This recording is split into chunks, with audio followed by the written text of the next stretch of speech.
one power, invisible, and you see it everywhere and every day.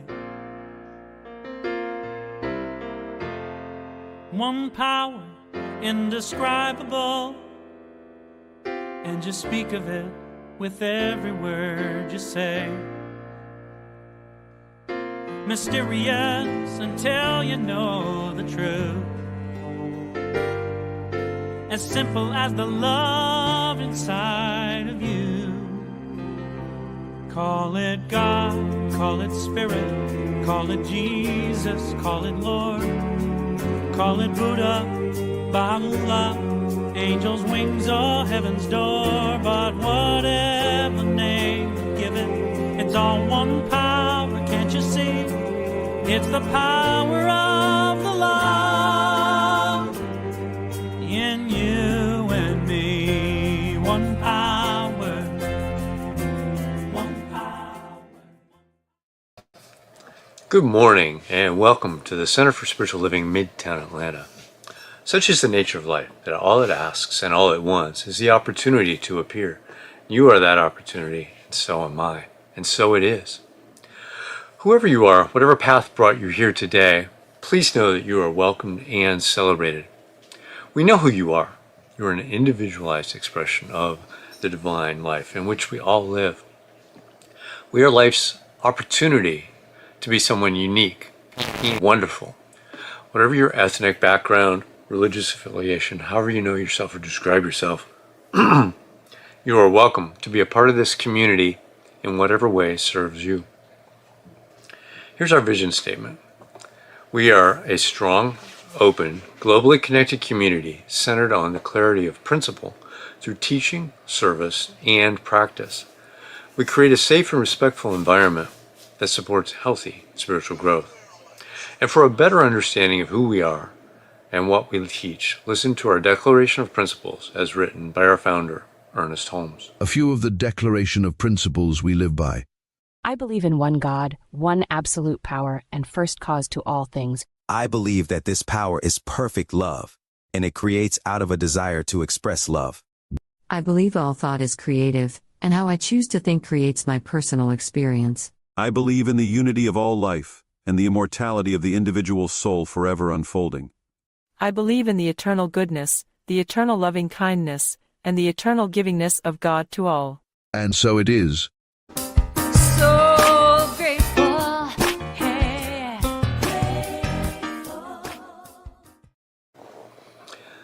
So a practitioner is someone who has demonstrated the ability to use spiritual practice and spiritual laws to bring about great changes in their lives.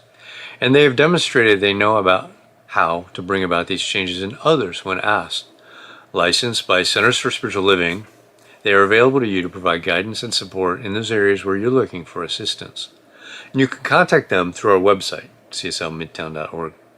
Today, we have one of our amazing practitioners with us to share good ideas and affirmative prayer called the Spiritual Mind Treatment. Welcome, Maya Fuller.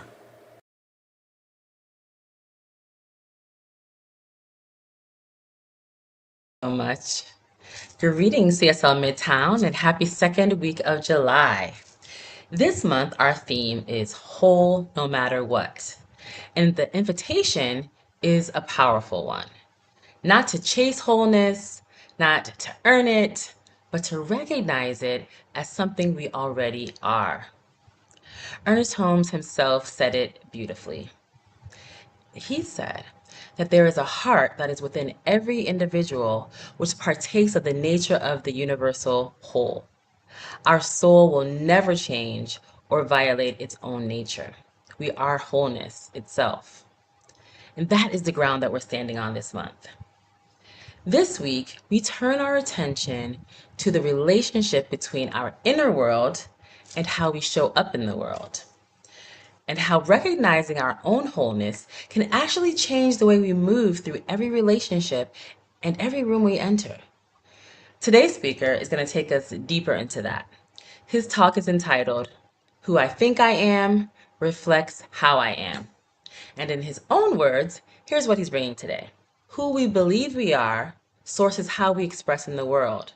This week, we will dance with how laying down our masks and being authentic opens the door to seeing the divine in everyone and expressing as a presence of divine love in all our relationships. But first, let's take a moment together to settle into truth before he speaks.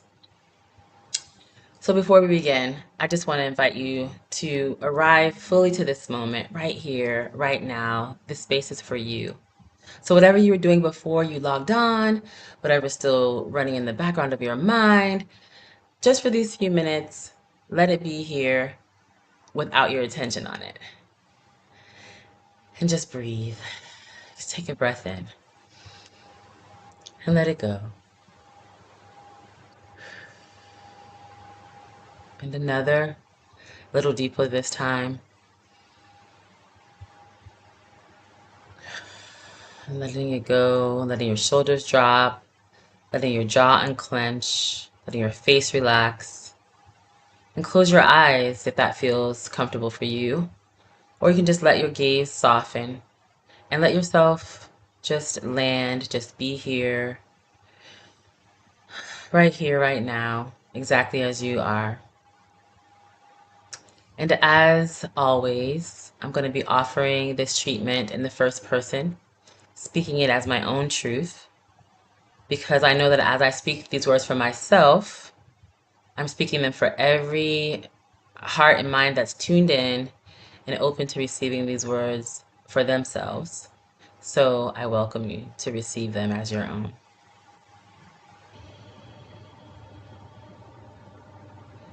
So we're just taking this time to know the truth that there is only one life, one presence, one intelligence, one love, expressing in, through, and as everything that exists. There's nowhere that this presence is not. There's no one it has missed. And I am an expression of that right now as I am. I am whole already. I am complete already. That wholeness and completeness is solid and unchanging, untouched by anything I've been through, anything I've done, anything I've believed about myself along the way. It's always been there, steady underneath everything. It's always been me. I am whole. And today, I'm living from that place. I'm deciding to live from that place. I'm choosing to live from that place. I'm affirming that I always live from that place. I might have worn masks before. We all have. We learn early how to adjust ourselves, a little more of this, a little less of that, depending on who's watching, who's judging, who's criticizing, who's evaluating, even if that someone is me. But the self, the true self underneath all of that adjusting has always been perfect, whole, and complete, just as I am. And I have always been worthy of love and connection, just as I am. I am worthy of love and connection, just as I am. And as I live from that authentic place, as the real me shows up in my relationships, in my conversations, in the quiet moments when no one is watching, love moves through me honestly and genuinely. Because divine love doesn't need to be performed or perfected. It simply lives in me, through me, as me, and as such touches everyone I meet, every space I come into. And I give thanks that this is so. I'm grateful for this truth today. I carry it with me to every relationship, every intention, every interaction, every moment of this day and beyond. I remember the truth of who I really am. A perfect and divine expression of the all, of the whole, just as I am. So I release this treatment into the law, knowing that it is already so, already done, already real for me and for every person who's receiving this as their own today. And I let it be, and so it is. Amen.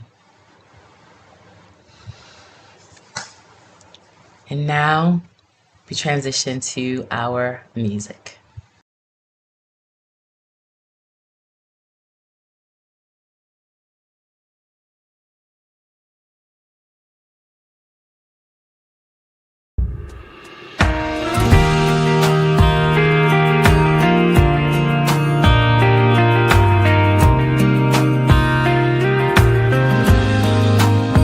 You change dust into gardens, pieces into peace, tears into fountains, chains into release.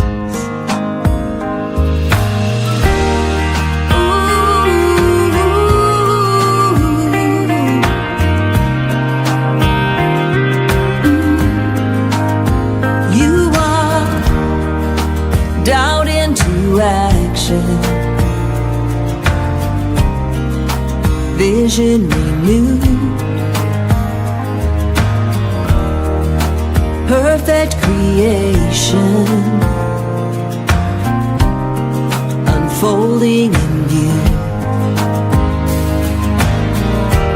You hold all of heaven inside you, no matter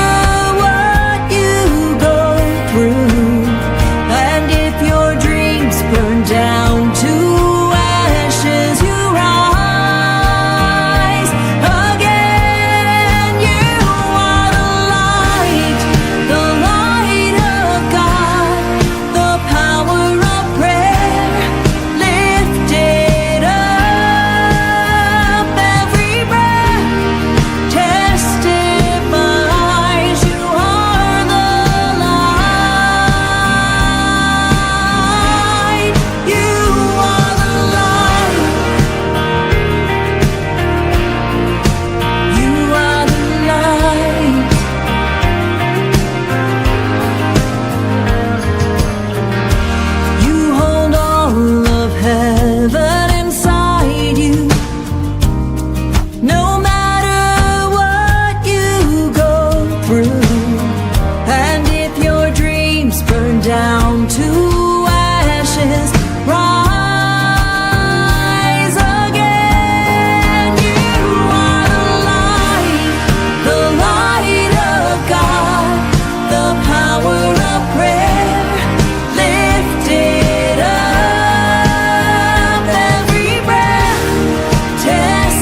dust into God.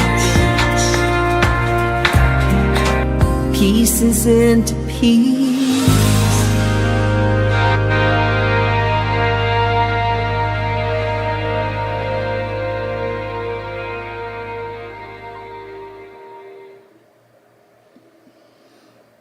It's my pleasure to introduce our speaker this morning. Reverend James Peake is an advocate for practicing kindness and living the presence as the presence of unconditional love. He's an ordained Center for Spiritual Living minister and has served as senior minister of a local community, teaches in the CSL Latin School of Spiritual Leadership. He's currently the director of information technology at CSL Home Office in Colorado. And he has been here recently, so not much more to do that, but he enjoys living in the pines in the foothills of the Rockies with his son and 2 granddogs, along with hiking and golfing. So welcome back, Reverend James. Thank you, man. That's great to be here. Yeah, I used to be, if you're paying attention in the past, you might have heard of 1 granddog, but actually there's 2 now. And if she gets a little too ornery outside my office door, you might hear her. But, that's the way puppies are sometimes, right? So it is wonderful to join you once again. And I look forward to this dance this morning, where we really look at how our thoughts influence how we show up in the world. That's really the bottom line. But if you noticed, I don't know, maybe it's just me, that humans tend to think a lot. I mean, just, ongoing and ongoing and ongoing. I was working with somebody once as a spiritual guide supporter. And I said, well, how often do you have gaps in your thinking? Because in the gaps is where a lot of the intuition or the intuitive guidance comes in. And she said, what do you mean? My brain is always thinking. And it was really enlightening for me, because up until then, I assumed most folks, sometimes they would think, sometimes not. But evidently, there's quite a number of folks who the brain doesn't shut off. But we do tend to think a lot, and if we go back to Descartes, his famous phrase of "I think, therefore I am" really was the foundation of most philosophical debate that came about, and it's really many recognize it like the start of common philosophy, thinking, and debating. And of course, in Science of Mind, one of the phrases is "change your thinking, change your life." We don't say change your heart, change your life, even though we know the impact of opening our heart can have on our experience and others. But a lot of thinking going on. And what it really comes down to is that the self that we think we are, we imagine ourselves to be, and I'll come back to that idea of imagination, is the quiet source of everything that we express, how we show up, and that every relationship in some way is a mirror of who we think we are. So there's 3 mindsets I'd like to explore this morning as we look at this relationship between our thoughts and our expression, our belief and how we show up. And those 3 mindsets are a belief in hiding, a belief in authenticity, and ultimately being wise beyond any belief that may be going on. So the first one is the belief in hiding. Now, Maya, in her introduction, mentioned wholeness. And when we forget that wholeness, and some of us may have never been aware of it until recently, until we found a center such as Midtown. But when we forget our wholeness, we construct a self out of fear. It's out of this egoic fear, and we believe ultimately we need to protect it. It's really a challenging and in some ways a heinous relationship. But it begins with the single idea that, I am separate, that there's a me that's separate from everything. And of course, society's great at supporting this idea, right? All of our culture, the way we were brought up, our teachings, if you really think about the world as a whole, and how many billions of people are on the planet, how many were brought up with the idea that we're all just expressions of one life, right? I have no idea, but I would imagine it's an infinitesimally small number of folks. And so the idea that we're separate just really is the common consciousness on the planet. And it feeds into this relationship that we end up building with the fearful ego. Now, the ego ultimately is just a mental construct. It's the idea that I'm separate, that there's a me that's separate, and that ultimately I have a self that's alone in the world. I've got to manage all my thoughts, all my feelings, all my emotions, my whole world on my own. Now, it can lead to a sense of victimhood, but you can also become empowered and strive from that ego. But so often, it's a fear-based experience. And we all want to be loved. Even those who may claim that love and empathy aren't really desirable, that money and power is more desirable. But deep down, I believe everybody at their core wants to feel loved. And when we believe we're on our own, sometimes we're too afraid to really show who we are. So we build this mask. We're going to show up a certain way. And we're told, how often have we been told, well, you're going for a job interview, put your best foot forward, look good, you better wear the right suit, say the right thing, you want to leave a good first impression. But what's an impression? Is it really who you are? And we manage this image to try to look good, but ultimately, it's really not who we are. We're projecting who we think we need to be to get a job, to find a partner, to be loved. And there's a real tangible cost to operating this way in the world. So we go back to the idea, there's a me wanting to be loved, but we're too afraid to be truly open and vulnerable. So what's the end result? Well, the end result is that even when love shows up, it lands on the mask. It can't penetrate the mask. We can't feel total acceptance. We can't feel the unconditional acceptance, the love that's there because we've been putting up the mask. It's not who we are, but it's the thing that gets loved. Now, the mask promises safety, but it really delivers isolation. A disguise can never really truly be known. It's certainly not an expression of wholeness. It's the mask, it still leaves the heart hungry. Now, I have a question.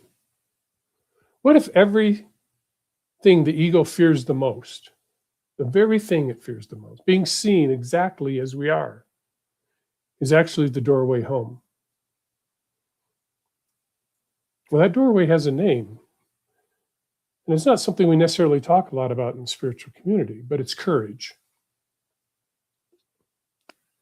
And courage opens the door to a belief in authenticity, a move away from I need to hide to being authentic, to being open, a willingness to be seen and loved.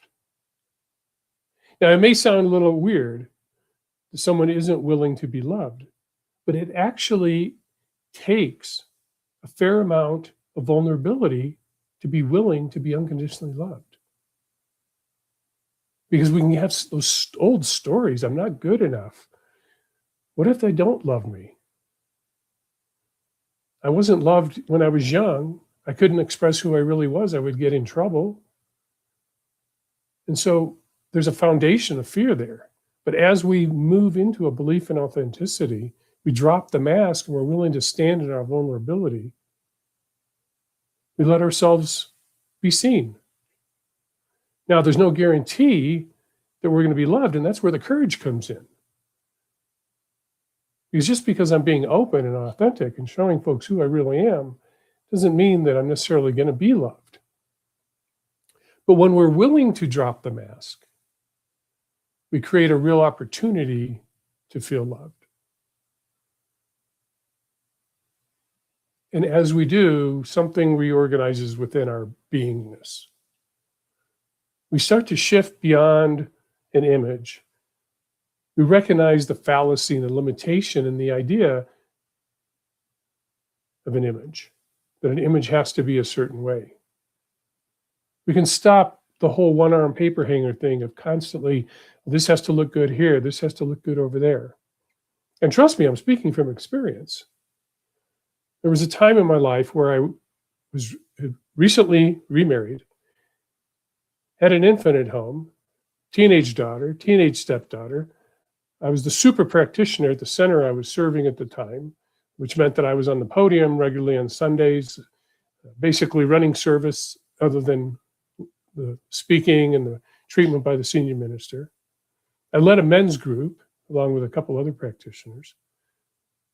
My stepfather and I were running a small business, and I was going at night school. Yes, that's right. And at night school, I was going I was going to night school to earn my undergraduate degree so I could enter Holmes Institute, because at the time, there was a requirement that you had to have an undergraduate degree to enter the Holmes Institute because it was an accredited master's program. All of that was going on. So you'd think that's crazy enough as it is just to do that stuff. But my mindset was, oh, it's got to look good. It's got to look good. Every little thing has to look great. Otherwise, I don't get acknowledgement. I don't get praise. Ultimately, I'm not going to be loved. Now, fortunately, in my case, the aha moment came, and I realized that it was all just a mask. It was all an image that was going on. Not that these weren't noble intentions, but the driving force behind them, the scaffolding, if you will, was very weak. It wasn't very solid. It wasn't a solid spiritual foundation. It wasn't a call. And so I'm very clear that as we drop the mask and we become vulnerable, we may not get loved. But typically we can find at least a couple people in our lives. And in this teaching, they tend to be, if we're in a community, they tend to be around us, whether they be ministers, practitioners, general members. But there's an understanding of the power of being seen and heard and loved. And so it becomes this lovely two-way street. And over time, as this mask is dropped and this love is being shared, we can surrender into a different relationship. It's a relationship with divine love. All that energy that was going into maintaining an image and making sure that it all looked good just falls away, is no longer needed. It's a relief. And we can just rest in spiritual truth. There's a natural fruit that's born. We've planted different seeds. And the fruit that appears is that we naturally now become more loving, more kind. We're more at peace. We're not having to manage the image. There's that egoic fear isn't driving our lives. Typically, you'll still pop up occasionally. I'm not saying that it totally falls away. But it's a different life experience. And it's not an effort. It's easy to be loving. It's coming from the overflow of our cup that's full of love. For there's an infinite amount, if you will, infinite source of love in the world,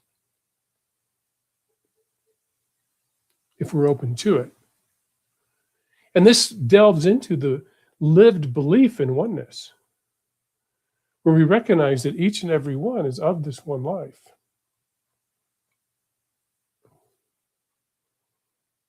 And it's easier to allow the differences between folks to not become major challenges or relationship enders. How many of us these days in the United States are in relationships, family often, maybe old friends, where the politics of the day have become so divisive that it's a real challenge just to be in someone's presence?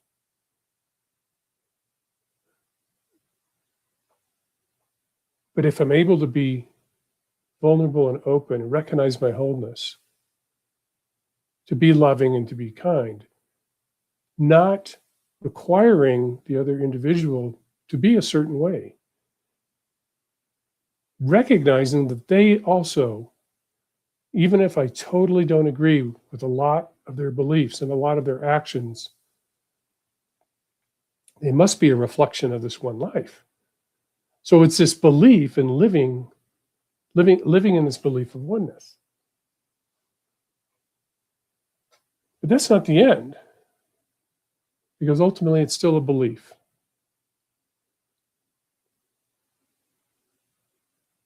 And notice that in our authenticity, there's still a me being authentic. There's a me being loving. Now, there's a self, it's healed and it's open, but it's a separate self all the same. So there's another threshold that we can cross, where belief itself grows quiet. Now, meditation's a great example of this. And folks meditate for a variety of reasons. But one of the typical main foundational pieces of meditation is that we're quieting the mind. We're quieting the thoughts, which allows the beliefs to be quieted. And ultimately, when the beliefs are quieted, it's not that we stop operating in the world. We definitely are spiritual expressions in human form. But we move with a quiet wisdom as opposed to yada, yada, yada, yada, a lot of thinking. Even if that thinking is kind and being open. We get to a point where we realize truly that the loving one and the love itself are never really two things. There isn't a self that's being loving and the divine love of spirit, of life, of God, however we want to describe it. That love, that divine spiritual heart is in and through and as everything. Now, the omnipotent and the omnipresence, as Holmes talked about it, of God, is not just limited to the creative process, the thinking, if you will, but it's the spiritual heart. The love is in and through and as everything. And so we can move to a place where we don't just believe in oneness, but we live from it and ultimately as it. So the scaffolding, those old beliefs, those rickety scaffolding actually just falls away and allows us a glimpse, an openness to the wisdom that lies within. If you've ever had a call to do something, whether it's spiritual or start a business or to have children, whatever that call may have been, something born of a deeper place than a thought or a belief of the heart. This is the idea of coming from a place where the lines of separation have started to fade away. As openness becomes our way of being, relationships move beyond me and you, us and them. Relationship is a recognition that it may appear to be two of us, but there's actually one of us. It's the relationship of one of us as two expressions of spirit. And I'm not just speaking of romantic type of relationships, any relationship. The old dividing lines basically stop drawing themselves. They just aren't there. Now, a simple example is if you've ever been in a conversation with somebody and it just starts to, you get in this flow and you're not trying to think about what is the next thing I'm going to say. You're not trying to make sure you look good. You're just in this conversation and it's flowing. And next thing you know, 2 hours have gone by and it's like, what the heck happened? Well, you were in this flow. It was the one in a constant expression with no self-reference taking place. So you can always think of it as there was no self there, right? It was consciousness expressing. We're not rehearsing the next line. We're just present and in the conversation. You're just with each other to some degree. But even that, being with someone gives the impression that you can be separate. And in the physical world, it appears we're separate, of course. But the truth is, it's just the one life expressing back and forth. And what comes from this is a recognition of no separate self, that there's a way of living in the world as no self. There's no self to defend. There's nothing to take personal, because to take something personal, I have to be identified as a person. Now, that may sound a little woo-woo, a little out there, but think about it. What is a person? We're in human form, but we're so much more than just a human form. We're truly the one life. Expressing is this mind-body organism, in this case known as James, with that spiritual heart in and through and as everything. So the mask dropped away, leading away to openness, leading away to being seen and heard, the opportunity to be loved. And this next threshold is really the dropping of the identity of being separate. But there's I thoughts. I want this, I want that, but who's the I? What's the I? If it's you're talking about a desire and being pulled by a vision, that's something deeper. That's more encompassing than I thoughts, or me want this, me want that, me desires this. It's a subtle difference, but it's a very real difference. It's the idea of being pulled by a vision, the guidance, the wisdom of spirit speaking in those moments, where our ego, our desire to be in charge, our desire to be separate, whether we realize it or not, driving that car, moves over to the passenger seat, and spirit really is driving the vehicle, as us. And it's interesting because then the creative power, the infinite possibilities of life really can move easier through our experience, because there's not just a little local me trying to manage everything. And also, I don't need to take action to be loving. I just show up as love. I show up as spirit, show up as the presence.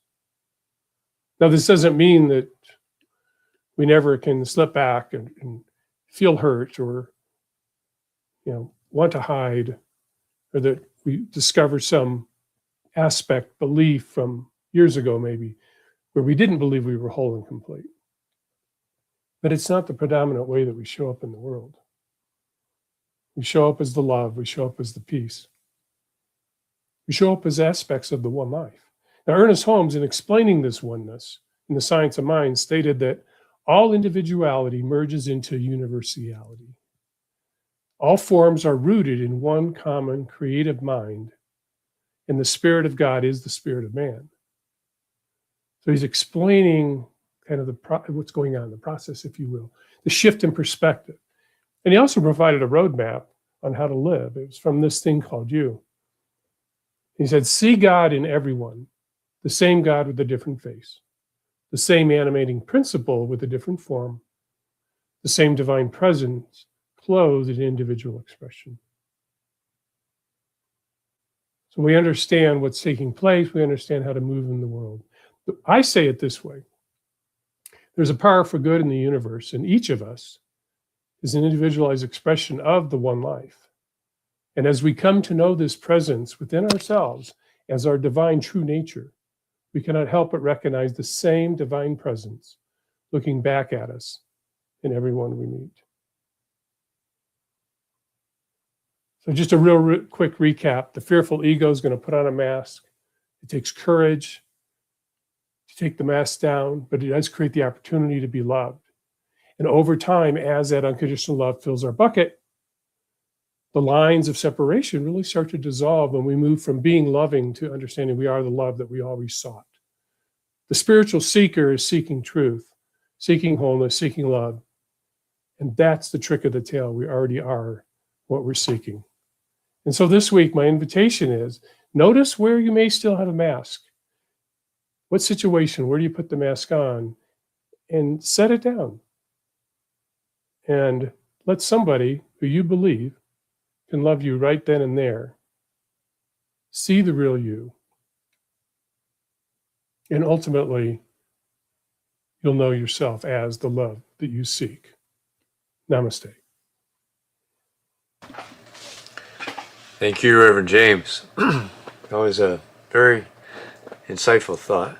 Make Lots of thinking to go on with that one. So we will see you over on Zoom in just a few minutes to discuss that a little bit more.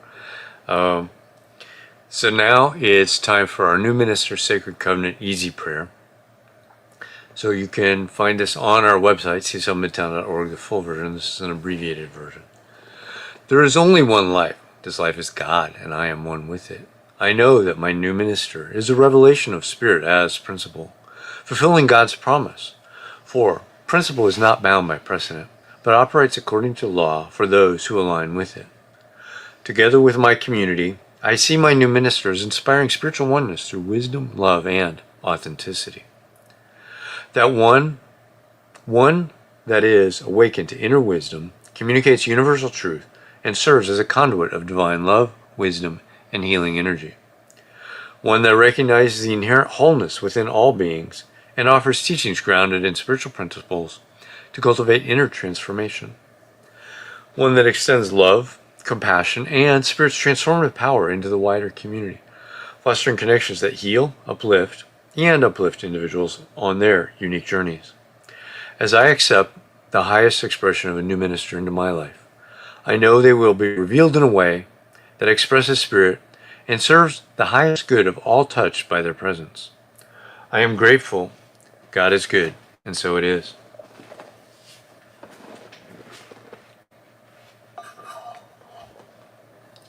There we go. Now it's time for our conscious giving. So you can donate at cslmidtown.org/donate. You can scan the QR code on the screen. And we appreciate every one of you who's here every single week, donates all the time. And for those of you that may not have been giving recently, please consider doing that. Just a one-time donation or an ongoing small donation. If you're being fed by these messages we're getting to you every single week, we would appreciate that to keep this work going, to serve you and others who might be attracted to this idea. So now let's say our affirmation for prosperity. I live in a universe of abundance. As I freely and joyfully give, I join in the divine flow. And all that I are with life returns to me multiplied abundantly. And so it is. All right, a couple of announcements. I want to thank Maya for being our practitioner today. Happy birthday, Maya! It's our birthday today. And next week we have Reverend Deb Hammond bringing herself and her music with us. Her talk is going to be recognizing our shared wholeness. And the study group has moved on to a new book. They're reading and studying this thing called You by Ernest Holmes. They meet at 10 a.m. on Sunday mornings. You can join them on our Zoom link. If you go to cslmidtown.org and scroll down to the bottom, there's a Zoom link with a passcode to get into the meeting. And they're discussing that you don't have to have read the message that week, whatever that week's, to participate in the discussion. But that's an awesome book if you haven't already read it. Or if you had, maybe a refresher would be good. And now, let's do our affirmation of life.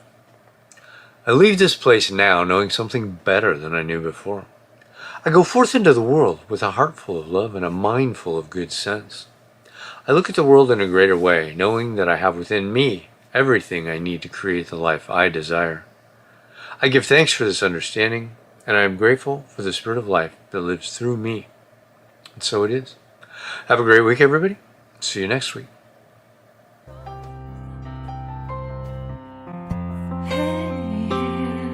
I'm so grateful.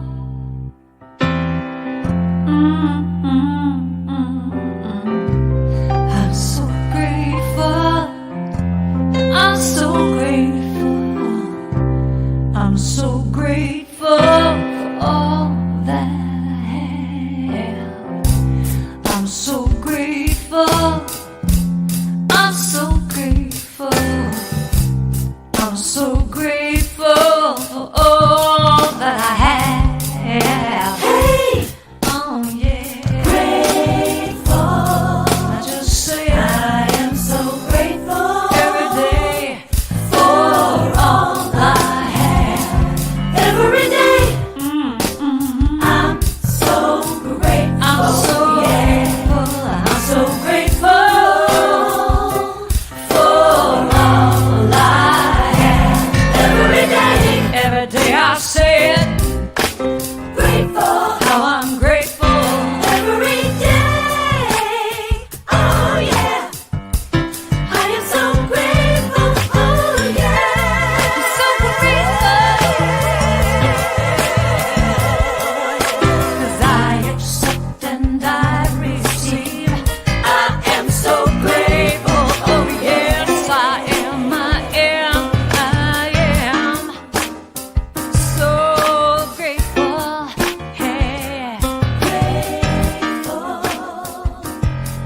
I just count my blessings. I just count my blessings. There is a power for good in the universe greater than you are.